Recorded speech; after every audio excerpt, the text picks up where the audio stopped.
নিজের মতো করেই কাজ করছিলেন একটি নির্মাণাধীন ভবনে। হঠাৎ করেই উপরের ছাদ ভেঙে পড়ল। এরপর চাপা পড়েন সেখানে। সেই মুহূর্তে ভয়ানক ওই ঘটনা নিজ থেকে দেখছিলেন সবাই আর ভিডিও করছিলেন। উপস্থিত জনতা দেখছিলেন ওই শ্রমিক বাঁচার জন্য ছটফট করছেন, কিন্তু কিছুই করতে পারছিলেন না তারা।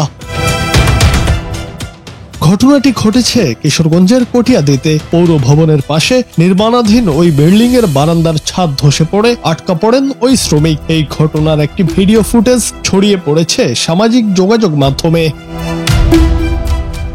ভিডিওতে দেখা যায় ঘটনার পরপরই মানুষের ছুটোছুটি শুরু হয়ে যায়। কিভাবে বাঁচানো যায় নির্মাণ শ্রমিককে সে চেষ্টাই করছিলেন। সবশেষে ফায়ার সার্ভিস ও স্থানীয়দের সহযোগিতায় উদ্ধার করা হয় ভুক্তভোগীকে। পরে ভাগলপুর মেডিকেল কলেজ হাসপাতালে নিয়ে যাওয়া হয়। প্রাণে বেঁচে গেলেও মারাত্মকভাবে আহত হয়েছেন ওই শ্রমিক।